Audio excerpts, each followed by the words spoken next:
Hey, this is Kat. If you're interested in blogging, but you don't want to pay any money, you don't know how to code, you don't want to worry about installing stuff or renting any server space, then WordPress.com is my favorite blogging platform. So I'm just going to take you through quickly how to set up a blog using WordPress.com. So first of all, obviously go to WordPress.com, not .org.com, and click Create Website.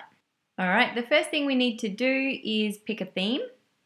There are free themes and there are paid themes, so we'll start with a free theme. If you pick one and you end up deciding you don't like it, you can change it later. So just pick one to start with.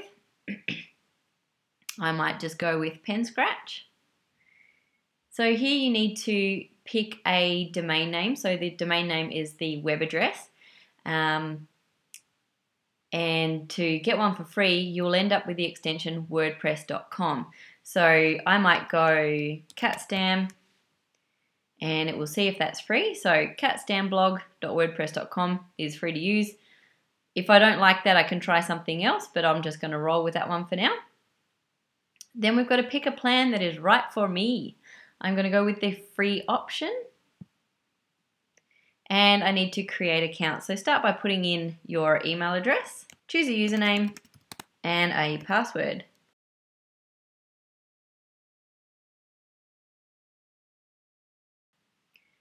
At this point, just whiz on through to your email and click verify to verify your email address. After having verified your email address, you are redirected to your dashboard. So on the left, we have a menu which gives us some options. There are a few that you're going to want to play with. View site, which we'll have a look at in a second what my site looks like at the moment. Stats, which can show me statistics about how many people are viewing my page and what country they're coming from and how they got there. Plan, if you want to change that, I probably wouldn't play with that one. Blog post and pages are the two that you're going to be using the most. If you don't like the theme that you picked, you can go in and change it with themes down here. You can look at the menus. Once you've got pages in your blog, that's where you'll want to have a look at menus. We've got some sharing options to link through to social media. Users, plugins, domains, you're probably not going to want to use, and settings is the other one that you will use. We're going to start off by having a look at what our site looks like, so just go ahead and click on that one. Right now my blog looks pretty boring. It's got the name at the top there, Catstam Blog. It's got home, it's got about. I don't have any posts yet, and I've got a sidebar on the right with some widgets. It's got the standard widgets. If I click on the About page, it then has a little sample spiel for, what the page could look like. It's also got the social media links there, and room for a reply.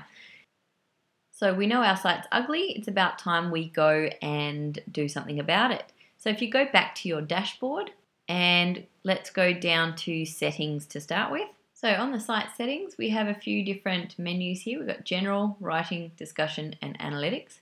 Starting with general, we're going to change the site title because Catstam Blog is rubbish and tells me nothing about what the site is about. So I'm going to say Cats blog about blogging with WordPress. Then I can give the site a tagline or a slogan if I want to. Don't feel you have to, but if you've got one, then feel free. I'm going to just say WordPress is fun. Then you've got the site address if you want to change it by adding a custom one. This is where, like, if you've purchased a domain, you could use that there. It does cost you money to do so. So I'd probably just stick with the free one for now. You can change your site visibility, so allow it to be visible via search engines and so on. And you can have a look at the related posts if you want to hide related comment or show it. Just hit save there. And then go and have a look at writing. So every post has a category and you can choose to use different categories. And you can set that up as you go, as you create your posts. But you can set a default one that, if you create a new one, that by default it goes under travel or under computer science or whatever. And you can change the default post format as well. Just have a look at discussion here. This is the one that I do tend to have a bit of a look at. So default article settings are about notifications. There's also some stuff about comments and whether or not you're notified or anything like that. Personally, the big one for me is making sure that I manually approve every comment that is posted to my blog, because sometimes you get spammers and you get people that are trying to advertise through you and all that kind of stuff. So if you just moderate those comments, it's probably a good idea. Have a bit of a read as to what settings you would like to set there and hit save when you're ready.